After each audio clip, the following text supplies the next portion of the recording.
Okay, so what we're gonna do today is go over discounted cash flow analysis, which also includes stuff like capital cost allowance, CCA. Okay, no, I do not want to switch it to tablet mode. Okay, so first of all, we have discounted cash flow analysis. Okay, and we're gonna be calling it DCF. So basically, what this says, you know how like there's a whole time value of money thing, like how like if like 10 years from now somebody gives me like $5, I can buy like way less with that than if they were to give me like $5 right now. Like right now with $5, I can probably like buy 5 chocolate bars. Maybe later on I can only buy 4, which is so sad. So that's the time value of money. The value of money goes down as time passes, and so basically that's where the discounted cash flow analysis means. So discounted basically means bringing it back, I think. I mean, at least like, for example, like we used to use the word interest rate, but then in like a lot of questions they'd be like, okay, so the discount rate is whatever, and we sort of use it at the same way. So I guess, and usually it was like bringing it back. So I'm pretty sure. I mean, I guess it doesn't really matter where you're bringing it forward or backwards.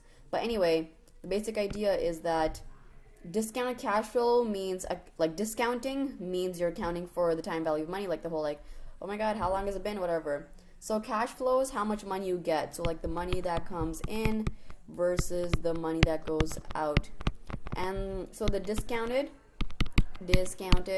cash flow analysis is like, hey, so let's say if I was going to run like a business, okay, so right now to run this business right now, so this is like 2020, I have to pay like, let's say $100 to buy my equipment, okay, and then I'm saying that sure, whatever, but then in 2025 I will get let's say like $150 in revenue from it. And so, at first sight, we might, like, like a person who doesn't know about the time value of money might be like, oh my god, this is so cool, you only have to pay $100, but then get $150. But that's not true. The thing is, this is 2025. It's been 5 years, bro. So you have to account for the time value of money. So if we were going to write this in terms of today's money, and let's say it actually cost like $90. I mean, like, pretend the revenue actually, when you brought it back, it was only $90. Like, pretend like the interest rate is like super duper high. Like, the interest rate, do I have interest rate right? Whatever. Interest rates are super duper high. So it's actually only $90, which means it's a loss. Versus if it was maybe like $100 in revenue. In that case, it would be a profit. So that's basically what we have to use this whole discounted rate and all that stuff for. Cool. So that's basically that is the gist of this discounted cash flow analysis. Let's see. So some things that are not included in this discounted cash flow analysis is dividends, interest, financing interest, I think, tax, and depreciation. These are all things that are not included in discounted cash flow analysis. Why? So I guess dividends is like a completely different thing. That's like like how much.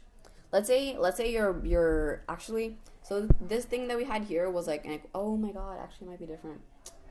Because what if you know how we bought, like, we were starting a business, and for that we needed to like have like equipment or whatever, and then we get revenue. What if your actual business, like, what if the actual thing, like this actual like venture or whatever, like this entire project wasn't starting a business, but what if it was buying another business? Like, I mean, buying like shares of another business. Because if you're buying shares of another business, then the dividends is a big part of your actual like revenue, right? Because you're buying shares, let's say they give out like a dividend, like that's how much your money, that's like technically money in. So would it count there? I don't know. I have to Google that. But okay, I'm gonna Google that. So buying shares, what would it? But for now, let's just pretend that dividends, like dividends is a completely different thing. Oh, maybe it's something like if I'm starting my business here, and then I have this entire business, whatever, and it's like a public thing, and I have like I've sold shares on the market, whatever. I'm like, hey man, here's my share, whatever. And then people buy it, and then I'm like, oh my god, I have to pay dividends now? Aw, so sad. I mean, I don't have to, obviously, but let's say I do. So basically, I'm saying that these dividends do not count. These do not count in towards the discounted cash flow analysis. I think that's what it means. So dividends, interest, so financing interest, that's so weird. What if I, like for example, what if I took out, like, a loan to, what, are you serious? This thing's not included in DCF. I guess that's why you have to, like, a discounted cash flow analysis, basically money in compared to money out. Oh, I have to do the laundry. So it's just money in compared to money out. Okay, got it. Money in versus money. Okay, you know what? Let's just ignore this, okay? I'm gonna come back to this later. Maybe we'll have like an answer to this. But another thing, okay, so another big thing is CCA, okay? CCA stands for Capital Cost Allowance. And there's so many big words. This is literally just depreciation, okay? That's literally what it is. So, depreciation for tax purposes. So, a thing that we have here is depreciation for tax purposes. What? Okay. So, let's say, so every capital asset is assigned to a specific asset class by the government. So every capital asset, I don't know what that means. I'm going to assume it's something like a machine, okay? So let's say we have like a machine here, okay? Has like a few buttons, whatever, like a knob, or whatever, I don't know. So this is a capital asset, and each thing has a specific asset class by the government. So for example, there are these things where like class 8 has like a depreciation rate of 20%.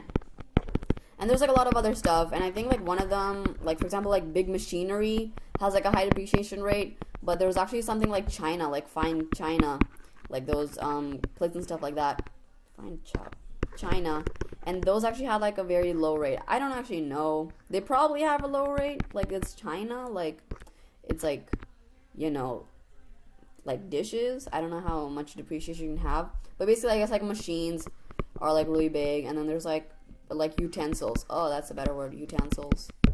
So yeah. So basically there's like a different rate for each type of pool. So let's say the thing that we buy is a big equipment, and let's say our depreciation rate is 20%. So this is depreciation rate. You know the whole thing about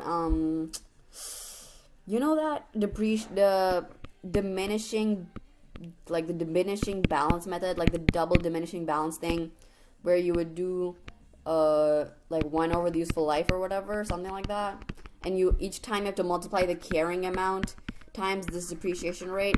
That is literally what this is. This whole CCA depreciation, like you know how there's like different types of depreciation. There's like straight line, which is just like whatever. I'm not gonna go through them. There's straight line, and there's like double diminishing balance, and then there's like useful. There's like activity levels or whatever. This is basically just double diminishing balance. Each time you just multiply this carrying amount times the depreciation rate, which is, in our case, 20%. Looks really disgusting, but that's what it says. Okay, so we have this. So another thing that we have is the CCA rate is applied to the whole asset pool. Each asset isn't tracked individually. So I guess basically if I were to buy like a whole bunch of machines, okay, at 20%, like let's say I bought like 5 machines, 20%, and then I bought like 8 utensils, like 8 spoons, whatever. It's a very small amount, whatever. 8 spoons, and these all 5%. I wouldn't be like, okay, here's machine 1, depreciation is 20%. Here's machine 2, depreciation is 20%. Here's machine 3, depreciation. Nah, that's way too much work. We're gonna put these all together. Okay, that's basically the deal. So the CCA rate is applied to the whole asset pool. Noise, okay. All right, there's another thing called the undepreciated capital cost. Undepreciated capital cost, and this is equivalent to cost minus accumulated CCA deduction. So when we did depreciation, you know how each time we'd be like depreciation expense, and then we do like accumulated depreciation equipment or whatever, something like that. So this is that accumulated CCA deduction. CCA deduction, remember, is literally just depreciation. Okay, so where am I going with this? Right, so this is just like basically all the depreciation that's ever occurred. This is actually sort of just like carrying amount then, I guess, right? Because we're just like cost minus accumulated depreciation. Is that literally what it is? Undepreciated capital cost. What is undepreciated? Undepreciated means this U stands for undepreciated. Undepreciation whatever. It means I haven't depreciated it yet, which is, I guess it makes sense, carrying amount. Like, it's stuff that I haven't, like, you know, applied this whole deduction to yet. So these are all, like, the cool guys that are still there. Undepreciated amount. And, you know, like, at the end of the life, whatever, it's going to be, like, 0 equals undepreciated amount. like this undepreciated capital cost, because everything would have been depreciated, whoa, and the carrying amount will be 0. Because, we would depreciate or whatever. Okay, cool. That's that. Right, so the net balance. So this undepreciated capital cost is also like the net balance. Like, it is. I just did this part instead of this part first. Okay, I think that's basically like the basics of this stuff. Let's go to the more stuff later.